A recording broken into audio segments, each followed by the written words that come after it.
شب برات کیسے گزاری جائے، اللہ کے نبی صلی اللہ علیہ وسلم نے اس رات میں کون کون سے کام کیے ہیں اور ہمیں کون سے کام کرنے چاہیے۔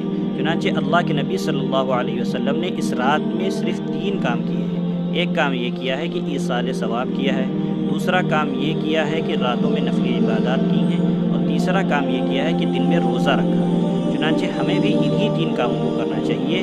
آپ کے جو مرحومین ہیں، جو عزیز و اقارب ہیں، جو اس دنیا سے رخصت ہو گئے ہیں، آپ سے دور ہو چکے ہیں، ان کے لیے آپ ایصال ثواب کریے، خوب ایصال ثواب کریے، اور راتوں میں تنہائی میں خلوت میں اپنے رب سے اپنے گناہوں کی معافی مانگیے، نفل عبادات کیجیے، ذکر و اذکار کیجیے، تلاوت کیجیے، استغفار کیجیے، اور اپنے گناہوں کی معافی طلب کریے۔ اجتماعیت سے بچیے، بھیڑ بھاڑ سے بچیے، تنہائی میں خلوت میں آپ اپنے رب سے عبادت کریے۔ اور تیسرا کام یہ ہے کہ دن میں آپ روزہ رکھیں، روزہ رکھنا مستحب ہے۔ ان 3 کاموں کو ہی آپ کو کرنا چاہیے جو کہ مقصود